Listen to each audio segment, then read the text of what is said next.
Assalamualaikum warahmatullahi wabarakatuh. Nama saya Ranisa Putri, NPM 236110102, kelas Manajemen C. Video ini dibuat untuk memenuhi tugas mata kuliah Manajemen Keuangan. Dosen pengampu Bapak Dr. Febrianto, SEMN. Baik, langsung saja saya akan masuk pembahasan yang akan saya bahas, yaitu mengenai tentang manajemen keuangan.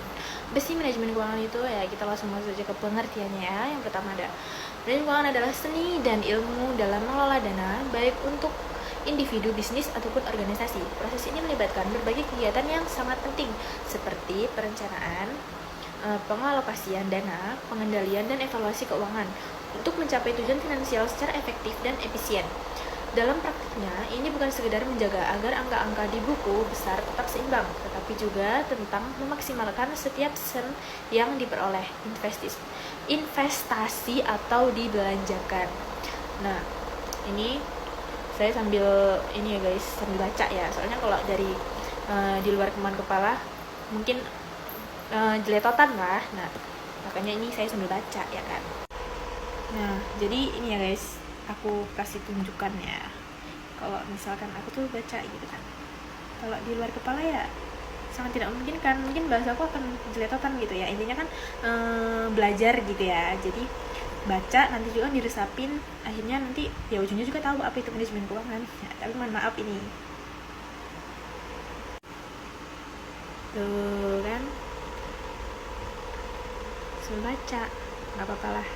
Nah, sekarang akan saya lanjutkan mengenai tentang pembahasan manajemen keuangan ini. Oke. Dengan kemajuan teknologi dan perubahan dinamika pasar yang terus-menerus, manajemen keuangan modern telah bertransportasi menjadi lebih dari sekedar angka. Kini, ia melibatkan analisis mendalam, prediksi dan strategi yang tidak hanya mengamankan aset saat ini, tetapi juga memastikan pertumbuhan jangka panjang. Dari merencanakan anggaran rumah tangga hingga mengelola aset miliaran dolar perusahaan multinasional, prinsip manajemen keuangan tetap sama, mendapatkan, menggunakan, dan mengelola keuangan dengan cara yang cerdas dan produktif. Kemudian, pentingnya manajemen keuangan terlihat jelas ketika kita menghadapi krisis keuangan atau ketika kita berusaha mencapai finansial yang ambisius. Tanpa dasar yang kuat dalam manajemen keuangan, bahkan kapal terbesar sekalipun bisa tenggelam dalam badai ekonomi. Oleh karena itu, memahami dan menerapkan prinsip manajemen keuangan bukan hanya pilihan, melainkan keharusan bagi siapapun yang ingin berlayar lancar menuju masa depan finansial yang aman dan sejahtera. Intinya manajemen keuangan itu sangat penting ya guys. Ya bagaimana nggak penting, hidup di dunia itu nggak gratis, semuanya menggunakan duit. Jadi ya kita semua sangat perlu memahami mengenai tentang manajemen keuangan karena itu sangat penting. Selanjutnya ada mengetahui manajemen keuangan taktis dan strategis. Yang pertama ada manajemen keuangan taktis, yaitu berfokus pada operasional harian.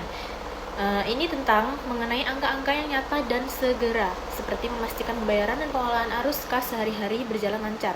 Di sini kecepatan dan akurasi adalah segalanya, memastikan bahwa semua kebutuhan finansial mendesak terpenuhi tanpa hambatan.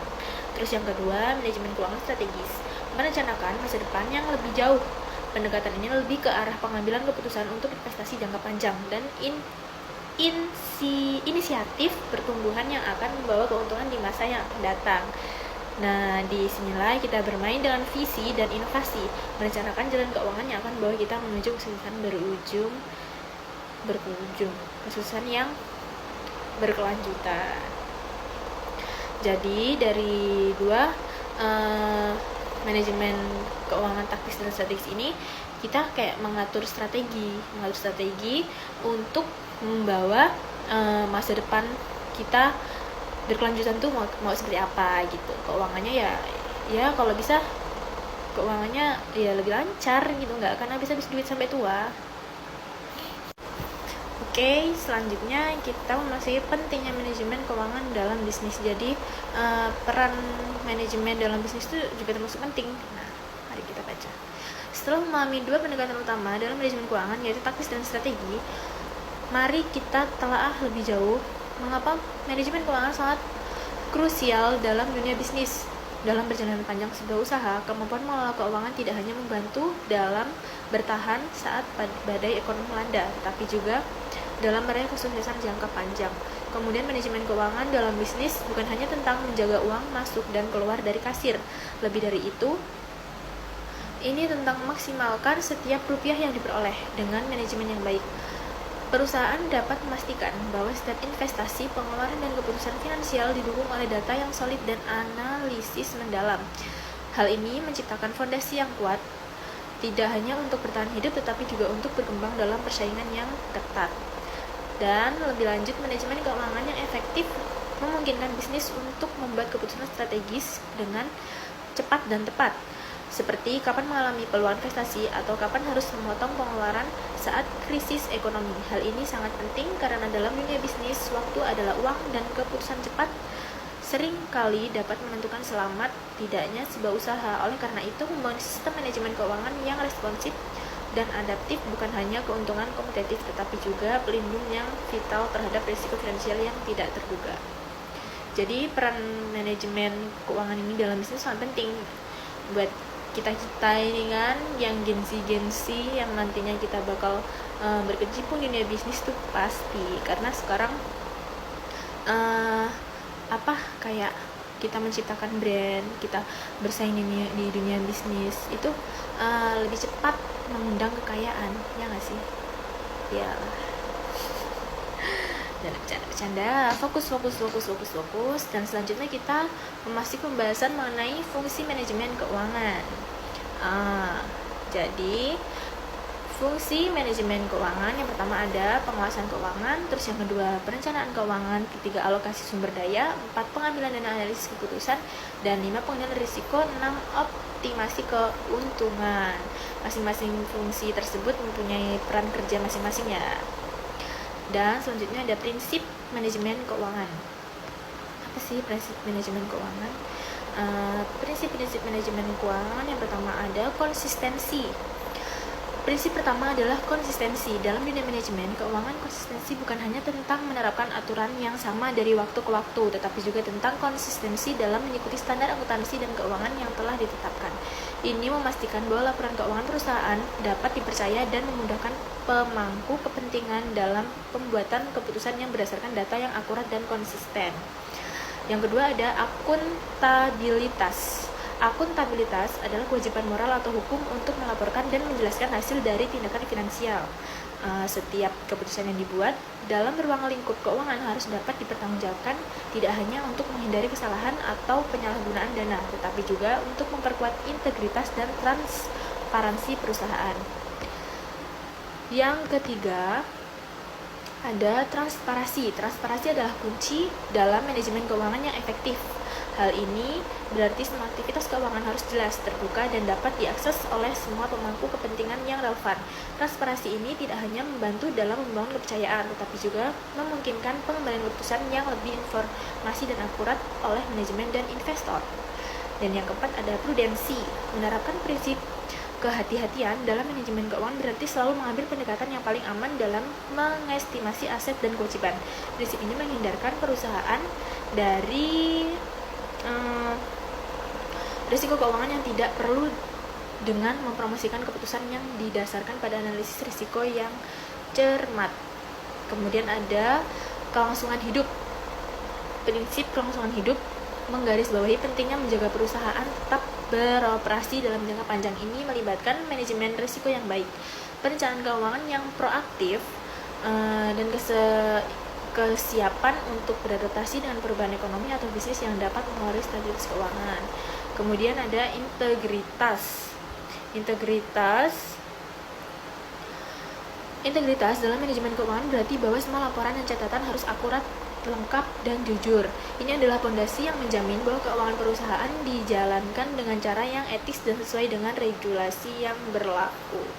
Nah, itu tadi ya guys, beberapa prinsip-prinsip yang dibangun manajemen keuangan. Semuanya mempunyai peran masing-masing. Dan yang terakhir ada tips manajemen keuangan. Yang pertama ada buat anggaran yang realistis. Jadi langkah pertama dalam manajemen keuangan yang baik adalah membuat anggaran. Anggaran harus mencerminkan realitas pengeluaran Anda sambil juga menyisihkan ruang untuk tabungan dan investasi. Pastikan untuk memasukkan semua sumber penghasilan dan pengeluaran baik yang tetap maupun yang variabel sehingga Anda dapat memiliki gambaran lengkap tentang keuangan Anda. Kemudian ada yang kedua, kontra pengeluaran impulsif. Mengontrol pengeluaran impulsif bisa sangat menantang, terutama di era belanja online saat ini. Cara efektif untuk mengatasi ini adalah dengan menerapkan periode pendinginan sebelum melakukan pembelian besar. Berikan waktu untuk berpikir apakah Anda benar-benar membutuhkan item tersebut atau tidak. Jadi kalau kita membeli barang atau membeli kebutuhan, kita harus mikir 2 kali. Barang yang kita beli itu benar-benar kita butuhin atau enggak gitu. Kalau enggak ya nggak usah dibeli lah, nggak usah boros-boros ya pasti. Terus yang ketiga ada utamakan pembayaran utang. Utang yang menumpuk bisa menjadi beban keuangan yang berat. Prioritaskan pembayaran utang dengan bunga tertinggi terlebih dahulu, yang biasanya adalah kartu kredit atau pinjaman pribadi. Mengurangi jumlah utang tidak hanya akan meningkatkan skor kredit Anda, tetapi juga mengurangi tekanan finansial. Dan yang keempat ada investasi untuk masa depan. Investasi adalah kunci untuk membangun kekayaan jangka panjang. Jangan takut untuk berinvestasi di pasar saham, obligasi, atau reksadana. Namun pastikan untuk melakukan riset atau konsultasi dengan ahli keuangan sebelum membuat keputusan investasi agar sesuai dengan profil risiko dan tujuan keuangan. Nah, saya juga ini ya guys, ikut organisasi di kampus mengenai tentang investasi, yaitu belajar ya, kita belajar tentang investasi lah. Namanya organisasinya KSPM. Ini sangat bagus sih bagi mahasiswa, kayak membantu kita belajar mengenai tentang investasi. Investasi itu kan penting ya. Terus kemudian ada manfaat teknologi keuangan. Gunakan teknologi untuk memudahkan pengelolaan keuangan, apalagi dan perangkat lunak keuangan dapat membantu Anda melacak pengeluaran, mengatur anggaran, dan bahkan memberikan saran personalisasi berdasarkan kebiasaan pengeluaran Anda. Bacanya kecepatan nggak sih? Ya, semoga paham aja lah apa yang saya sampaikan ya. Edukasi keuangan berkelanjutan. Jadi terakhir, investasi terbaik yang dapat Anda lakukan adalah dalam edukasi keuangan Anda sendiri. Semakin banyak Anda tahu tentang topik seperti pajak, investasi, dan pengelolaan risiko, semakin baik Anda dapat membuat keputusan yang tepat. Jadi bagi kita ya, ini mahasiswa manajemen yang seharusnya bisa memanage keuangan, ya harusnya kita lebih tahu lah ya gimana caranya kita mengendalikan keuangan. Dan semoga dari video yang saya sampaikan ini, dari materi edukasi yang saya sampaikan ini, kita sama-sama belajar, saya juga belajar. Semoga untuk saya sendiri, saya semoga paham lah dengan apa yang saya sampaikan sendiri ini. Semoga dapat bermanfaat untuk diri sendiri dan untuk kita semua. Jika ada kesalahan, saya Ranisa Putri mohon maaf yang sebesar-besarnya. Assalamualaikum warahmatullahi wabarakatuh.